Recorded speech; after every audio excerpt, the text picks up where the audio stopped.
Mr. RB.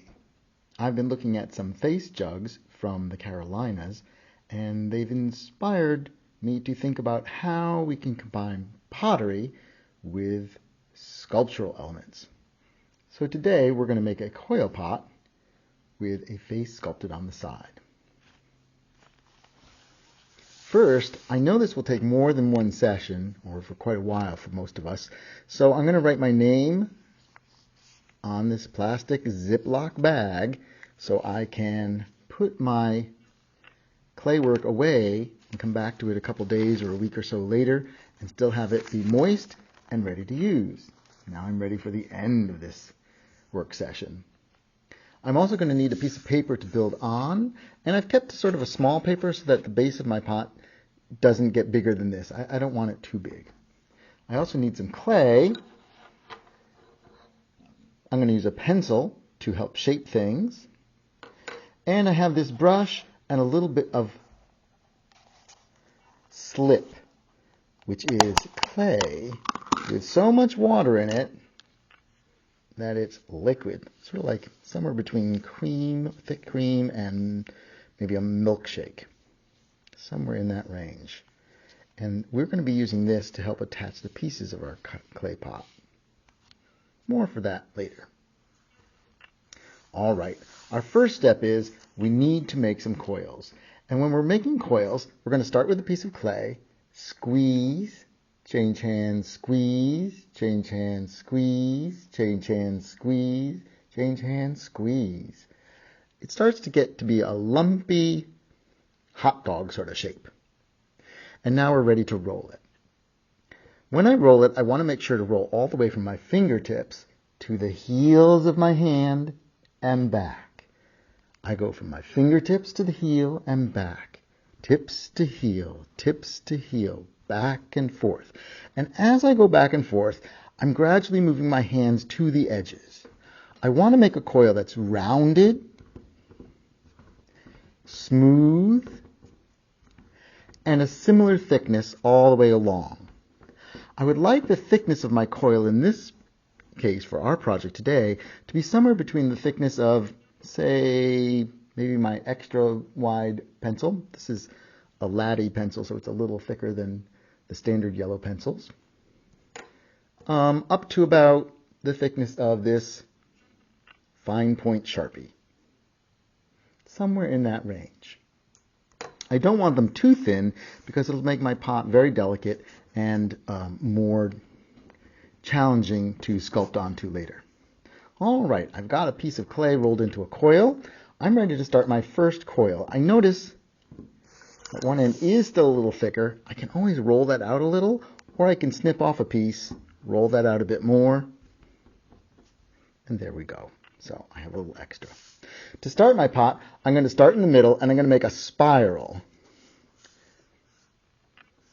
You can see how I'm just rolling that up. Almost like I'm making a snail shell, or, one of those big, giant lollipops that are in a spiral. I always think this looks a lot like that. I'm going to roll it up so that this becomes the floor of the pot.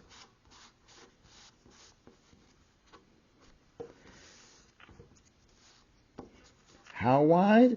There's no exact amount, but when I run out of coil, I'm going to attach this over here by just smearing some of my clay from the end of the coil onto the next coil in the row. I have a little more coil left, and I'm going to use this to make the pot just a little wider at its base. The wider the base, the more stable the pot tends to be. But if it's too wide, then it can get in the way of what you want to use it for. Again, I've run out of clay on this side, so I'm going to smear that across to make sure they stay attached. Before I go up, I'm going to combine the coils on the bottom here. And I want to go in, and I'm going to press my finger, just pushing in, in, in, in. It's better to go in than out, because if I go out, it can tend to push the coils apart. If I go in, they tend to stay attached. Notice I'm not worrying about using the slip to help attach the clay, and partly that's because I'm smoothing out this whole floor of the pot. So all those coils are going to get attached regardless. The other thing is the clay I'm using right now is just a wonderful moistness. Not too wet, not too dry.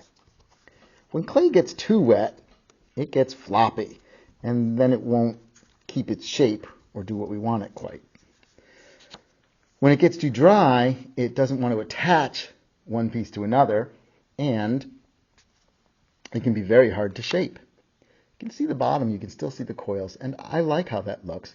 If for any reason I didn't, I could smooth that out as well, but I like that. Now I'm going to roll another coil. Again, squeeze, turn, squeeze, turn, squeeze, turn, squeeze, turn, squeeze, turn, squeeze, turn, squeeze, turn, squeeze, turn, squeeze. And I'm going to start rolling this tip to heel, tip to heel. If you find that your coils are coming out flat rather than rounded, it could be that you're either rocking back and forth like this and not rolling far enough, or it could be you're pressing just a little too hard and you're flattening it out as you go. Again, one of those Goldilocks moments. You want not too much pressure, but not too little. This is getting really long, and it's still rather thick. I'm just going to snap it in half and roll out each half on their own.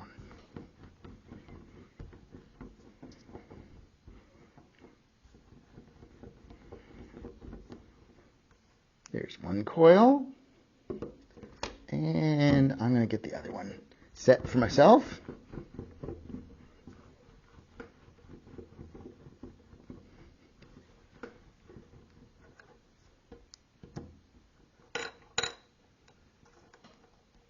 All right. Well, I'm bringing back the foot or the floor of my pot because I'm ready to start the wall. To make this, I'm going to stack coils on top of coils on top of coils, almost like the lines of my fingers. One finger with another on top, with another on top, and another on top.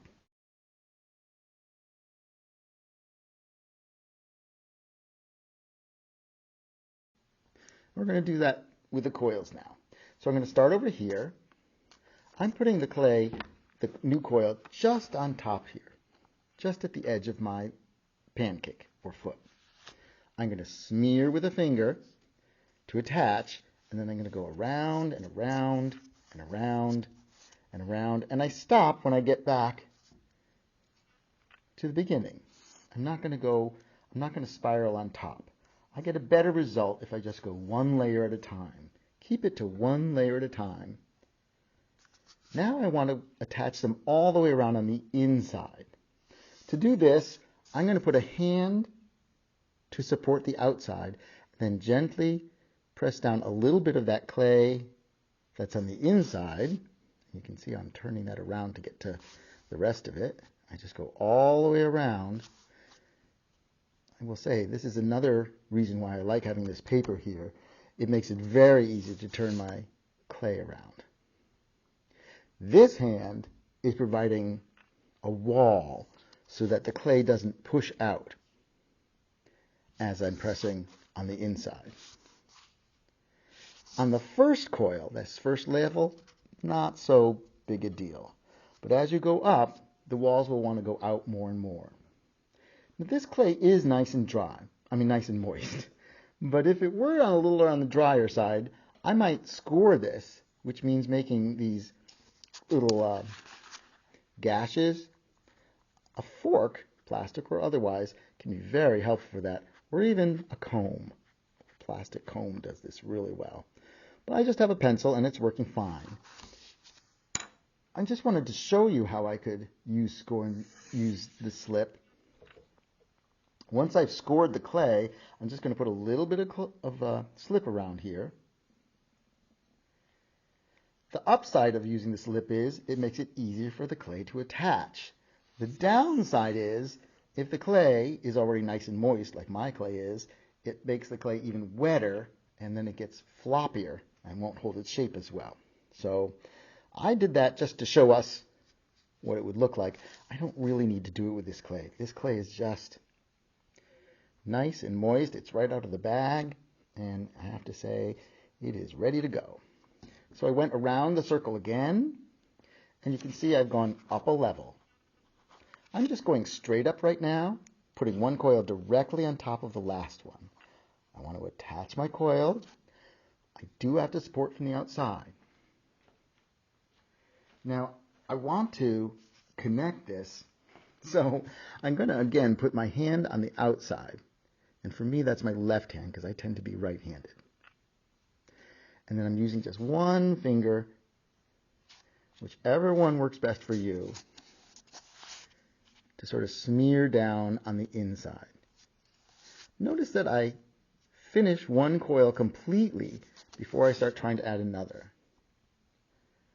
I will say right now, the slip I added is actually making this slippery and in a way that's not helpful. So I didn't really need the slip in this case, and if you really don't need it, I find it's better to do without it. It just slows me down and gets in my way. Well, I'm going to keep adding more coils and going up. If I want to go straight up, I put the coils directly on top of the previous layer.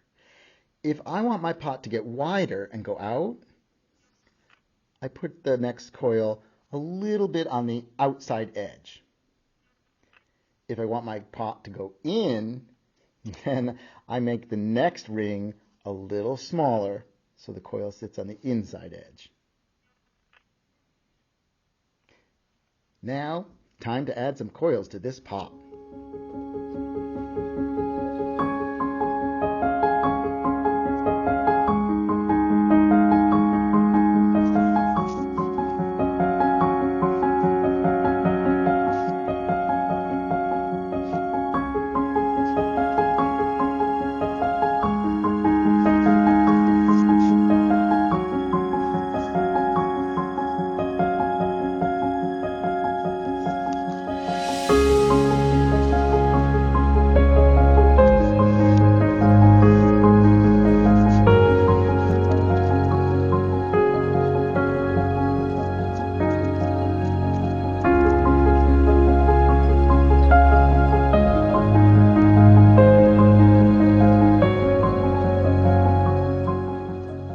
Switch to attaching the coils on the outside. I'm going in at this point, and so it'll be easier for me to attach from the outside.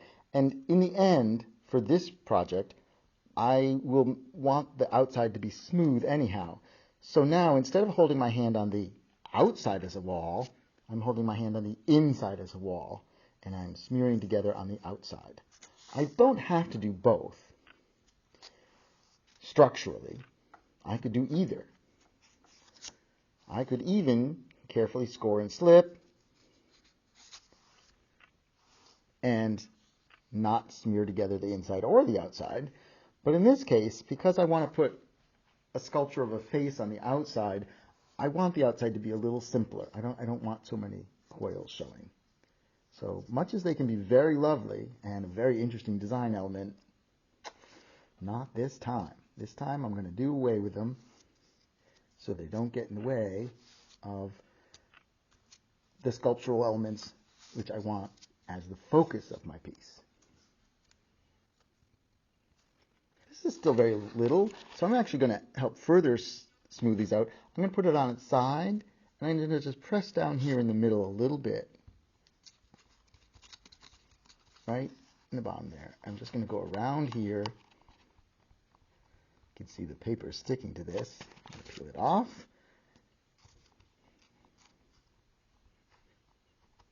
And I'm just smoothing out the outside because as I press down against the paper or the table, the clay takes on the texture of the paper or the table, which in this case is pretty smooth. So the outside of my pot looks much smoother. I do want to make sure that my coils are well attached so I don't have a problem with them separating later as the pot is drying. All right, there we go. It's getting a little taller. Now for some more coils because I need room to put a face on this.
shape of the basic pot. And I want to give it a little definition as it comes up to the top. So I'm going to make this next coil go very wide so it'll flare out and give the shape of the pot a little more personality here at the top of the form. I've placed my coil, I've made my next donut or ring a little bigger than the last one and placed it so that it laid on the outer edge of that last coil.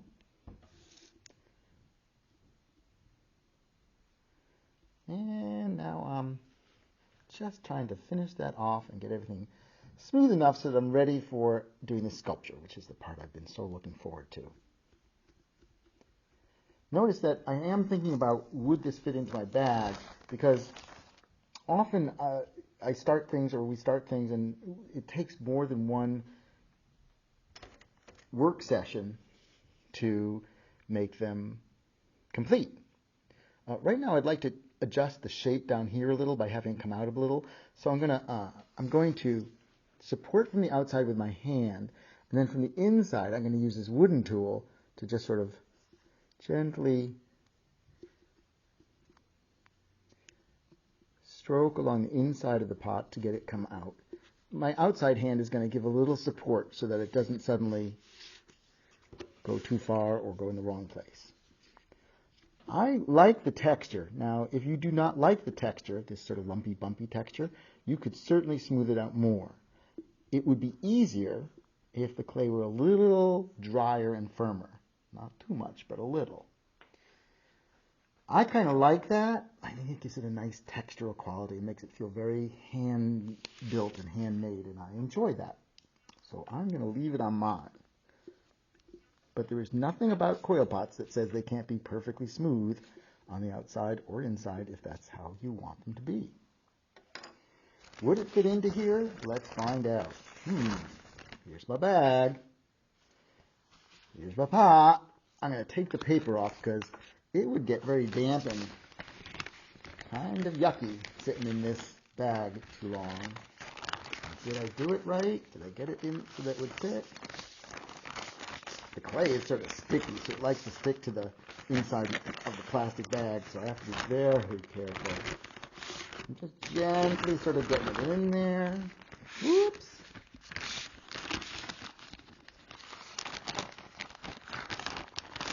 And wow, yep, that just barely fits in.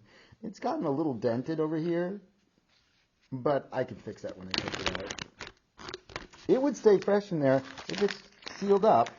It should stay okay for, I've had them in there for a week or two and not had any problem. If the bag is not fully closed, that's another matter. The air dries the clay out, and it gets hard and dry, and eventually it doesn't even want to be worked with anymore, and you can't attach anything new. So I have to decide where I want to put the face. I think I'm going to put the face over on this side. I like this slope that I have here. I think that's going to be a nice beginning for the face. So for the face, I'm going to start by making a nose. I'm going to take a little bit of this clay. I'm going to roll it into sort of a ball. And then I'm holding it in my fingers. I'm just twisting it a little. I want to make almost like a Hershey's Kiss shape. Looks a little like a raindrop right now. I'm going to just tap it down a little. Does look kind of like a Hershey's Kiss or a giant chocolate chip. And now this is going to be the nose. But the nose will be this side. I don't want it sticking out too far. I don't want it to feel like a carrot nose. So I'm going to hold it on one side and, oops, I'm going to put it down on its side and press down just a little. Oop, it sticks to the table a bit. Now I can put this onto my pot. As you may have noticed, this clay is very happy to stick. When I want to apply it, though, I may need to provide a little pressure from the inside, just holding that inside so that it doesn't get indented. Otherwise, you can see how it's sort of pushing in here. Yeah, we don't want that. I'm going to use this wooden tool as well. The wooden tool puts pressure just in a tiny area, so it doesn't mangle the whole pot. And I'm going to, you can see it's still pushing in the wall of the pot a little, but I'm going to get that attached. And then I'm going to smooth the bridge of the nose into the face of the pot. I do want to make sure that it's attached on the bottom of the nose, the underneath side of the nose. And I'm going to use a pencil to make the nostrils. How am I going to make the nostrils? Well, I'll tip this up so you can see. I'm just going to put a pencil and go right up and down. I don't want to go through the wall of the pot or anything. I just want to make some nostrils. They'll also help shape the nose on the outside of it, and that's kind of nice. Now I have a nose. Time to add a few more features. I'm going to make the eyes, but before I do, I'm putting my hand on the inside, and supporting from the inside so that I can press in and make an eye socket. I'm going to make two of them, one on each side. If you feel your own face, you'll notice that you have an eye socket, that the eye sits within that indent in your face, or socket.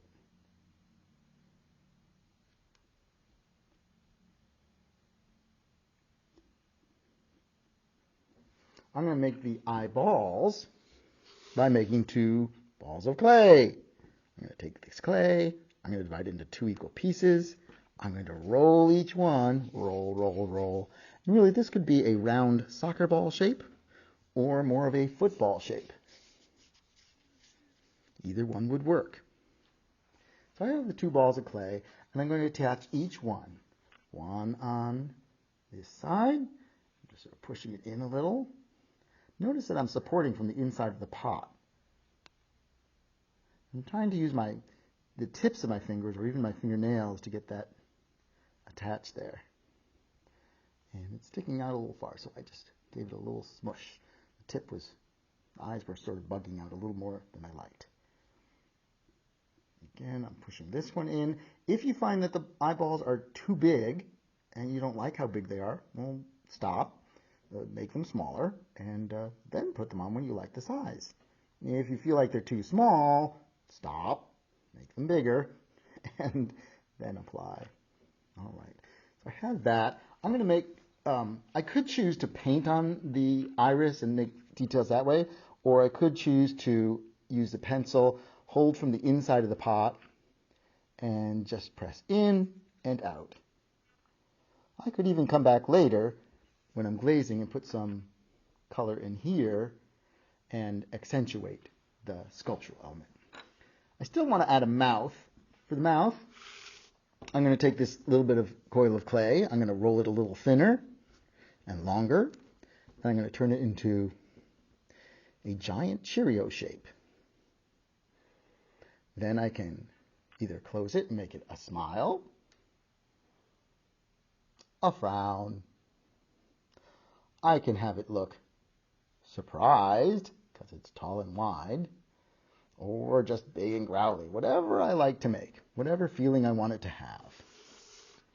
I do need to fit it onto the pot. I'm going to make sort of a happy, smiling pot today. If I want to add teeth, this would be a good time to do it. Why? Because the teeth would usually be behind the lips. So if I do want some teeth showing, I'm just going to take some little bits of clay, roll a little tooth shape. I'm going to stick it on, and you can see hopefully you can see I'm smoothing that in a little bit. Roll it a little, squish one end,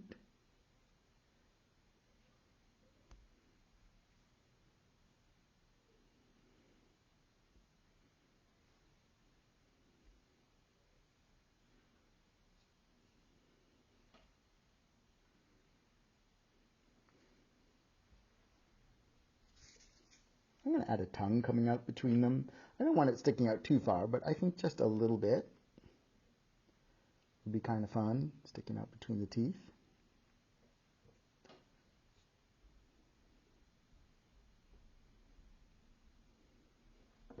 Oops, I think I need my wood tool.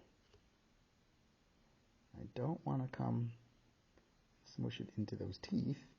I want the teeth to feel separate. I'm going to put a few more teeth on, and then it'll be time for the lips.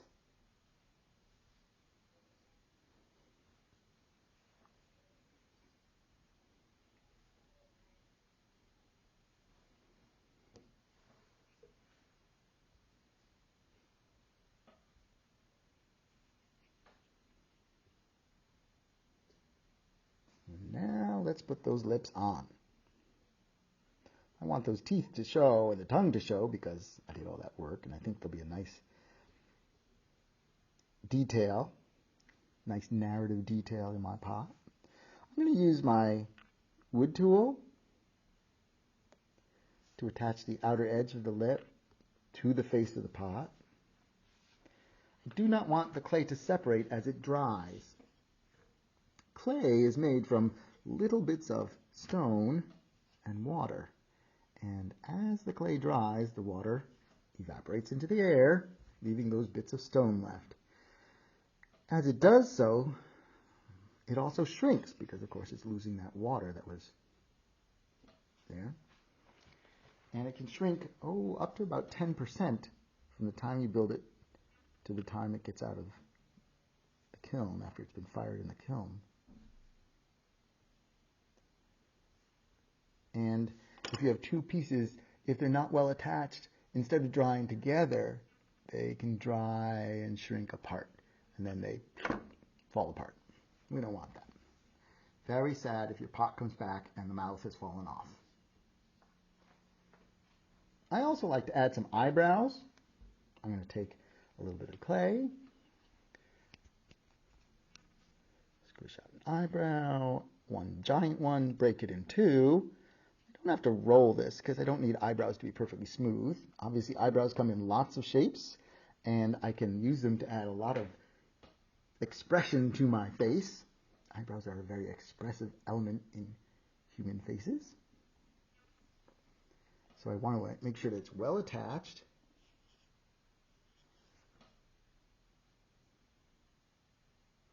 And notice I'm attaching it down close to where it's lining up with the face, or sitting on the plane of the face. I don't want people to notice my attachments. I just want them to hold the clay in pieces together. So there's one eyebrow looking rather expressive, not super friendly, but it's fun to make faces of all sorts. Happy faces, spooky faces, surprised faces, all the different things that people feel. And as artists, we get to express and portray all of that. So that's kind of a nice thing.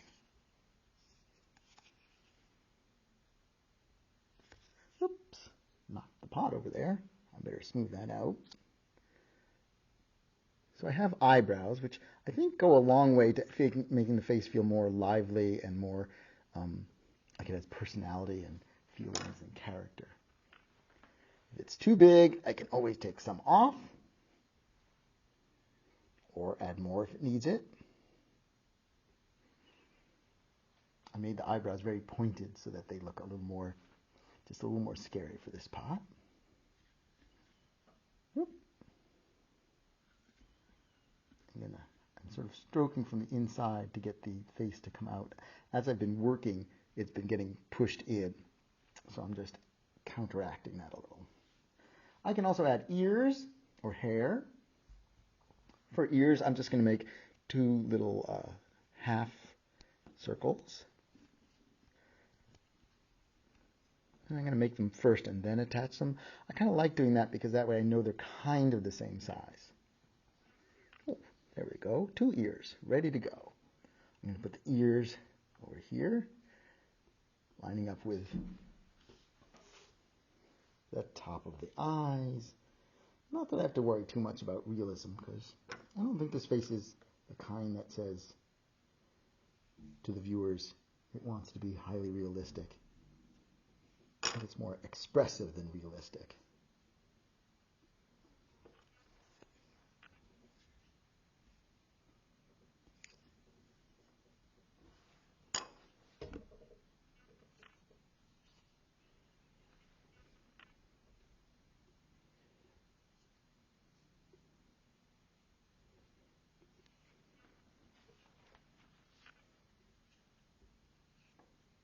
I kind of like having some things that are not so realistic because it gives me a chance to really explore the expressive qualities of things and the shapes and abstract qualities of things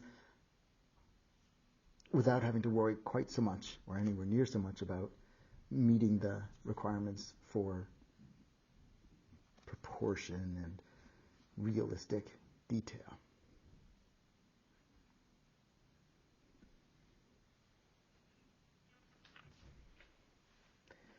I'm going to add a little texture to the eyebrows so they look a little more hair-like, and I think this will add visual interest. If I wanted to, I could add hair or not. If I'm going to add some hair, I could do that. I could decide my person has sort of a buzz cut, and I'm just going to poke some little holes like this in to make it look like just little dots where if they just got a buzz cut, it'd be all set. If I prefer something more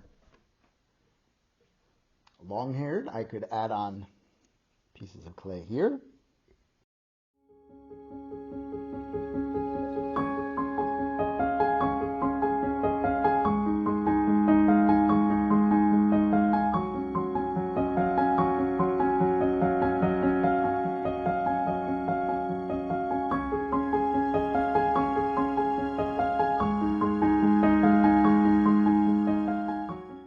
And there we go.